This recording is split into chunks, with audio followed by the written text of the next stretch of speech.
260 दिन से ज़्यादा से समंदर में यूएसएस अब्राहम लिंकन लंबी तैनाती से थकान और मेंटल हेल्थ दिमागी तवाज़ुन को लेकर उनके घर वालों यानी फ़ौजियों के घर वालों और यहाँ तक कि जो सेनेट के मेंबर्स हैं, जो एमपी हैं, उनकी चिंता बढ़ गई है। खाने की चीज़ें, पीने की चीज़ें, प्लम्बिंग और दूसरी बहुत सारी सहूलतों को लेकर भी शिकायतें सामने आ रही हैं। बहुत ज़्यादा दबाव में है यूएसएस अब्राहम लिंकन पे तैनात जितने भी फौजी हैं अमेरिका के। सेंटकॉम यानी सेंट्रल कमांड के कमांडर ने माना है कि हालात परफेक्ट नहीं हैं, यानी ईरान वॉर का दबाव अब सिर्फ बैटलफील्ड पर नहीं बल्कि अमेरिकी सेलर्स की लंबी डिप्लॉयमेंट और मिलिट्री रेडीनेस पर भी दिखाई दे रहा है।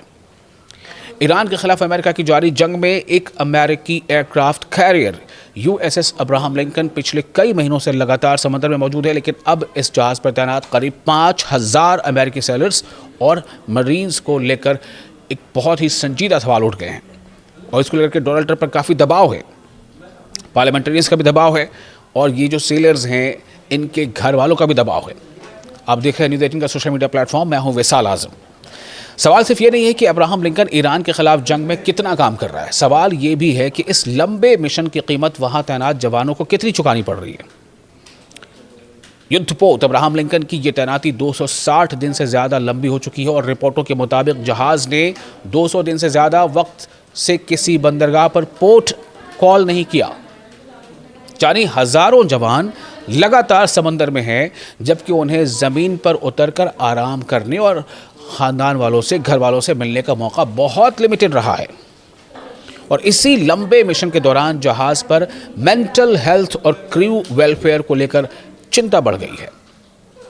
फौजियों के घर वालों और कुछ अमेरिकी जो सांसद हैं, जो पार्लियामेंटेरियंस हैं, उन्होंने शिकायत की है कि जहाज़ पर खाने पीने की सप्लाई, पानी, प्लम्बिंग और दूसरी रोज़मर्रा की सहूलतों को लेकर भी काफ़ी दिक्कतें आई हैं।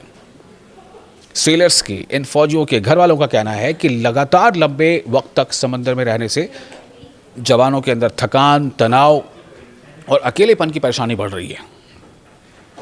और ये तमाम रिपोर्ट्स जो है ख़ुद अमेरिका के अंदर अपनी जो बड़े बड़े अखबार हैं, जो जर्नल्स हैं, उस पर साबित हो रही है। सबसे ज़्यादा फिक्र उन रिपोर्टों से पैदा हुई है जिनमें कहा गया है कि कुछ सेलर्स ने जहाज़ से समंदर में कूदने की कोशिश की। आप अंदाज़ा करें क्या हालात हैं। जहाज़ से समंदर में कूदने की कोशिश की, यानी इसको कहा जाता है कि क्या वो खुद की जान लेना चाह रहे थे, क्या वो इतने उकता गए हैं, इतने घबरा गए हैं, इतने परेशान हो गए, इतने डिप्रेस हो गए हैं कि वो समंदर में कूद कर अपनी जान देना चाहते थे। ये सवाल उठ रहा है। एक रिपोर्ट के मुताबिक 3 अगस्त को एक सेलर समंदर में चला गया था और उसे सर्च एंड रेस्क्यू हेलीकॉप्टर की मदद से वापस निकाला गया। कुछ सेलर्स के घर वालों ने ऐसे एक से ज़्यादा मामलों की बात कही है। हालांकि यहाँ एक अहम बात समझना ज़रूरी है कि अमेरिकी नौसेना ने सुसाइडल बिहेवियर में किसी इजाफे की तस्दीक नहीं की है, इसलिए इन दावों को रिपोर्टेड इंसिडेंट्स के तौर पर ही देखा जाना चाहिए। यानी तस्वीर बेहद गंभीर है। हालात जो बन रहे हैं, जो वहाँ पर एक सिचुएशन है, वो काफ़ी गंभीर है, संजीदा है, लेकिन हर दावे की इंडिपेंडेंट तस्दीक भी होनी चाहिए। अब इस पूरे मामले को ईरान की जंग से जोड़कर समझिए।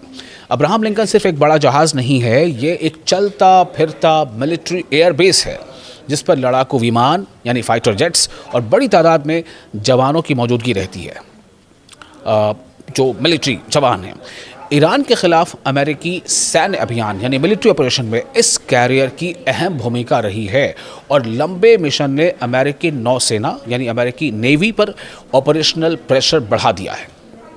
यही वजह है कि अब अमेरिका ने यूएसएस जॉर्ज वाशिंगटन को अब्राहम लिंकन की जगह मिडिल ईस्ट भेजना शुरू कर दिया है। जॉर्ज वाशिंगटन ये दूसरा युद्धपोत है। जॉर्ज वाशिंगटन पहले पैसिफिक इलाके में तैनात था, उससे मिडिल ईस्ट भेजने का मतलब ये है कि अमेरिका ईरान के खिलाफ अपने मिलिट्री ऑपरेशन में कैरियर की मौजूदगी बनाए रखना चाहता है, लेकिन साथ ही अब्राहम लिंकन के क्रू को आखिरकार राहत देना भी ज़रूरी हो गया है। लेकिन इस फैसले की भी एक बड़ी स्ट्रैटेजिक कीमत है। जॉर्ज वाशिंगटन के मिडिल ईस्ट जाने से वेस्टर्न पैसिफिक में अमेरिकी एयरक्राफ्ट कैरियर प्रेजेंस अस्थायी तौर पर कम हो रही है। यानी ईरान की जंग में अमेरिका जितना ज़्यादा नेवल पावर यानी नेवी की ताकत लगा रहा है, उतना ही सवाल उठ रहा है कि इसका असर चाइना और एशिया पैसिफिक में अमेरिकी मिलिट्री प्रेजेंस पर क्या पड़ेगा।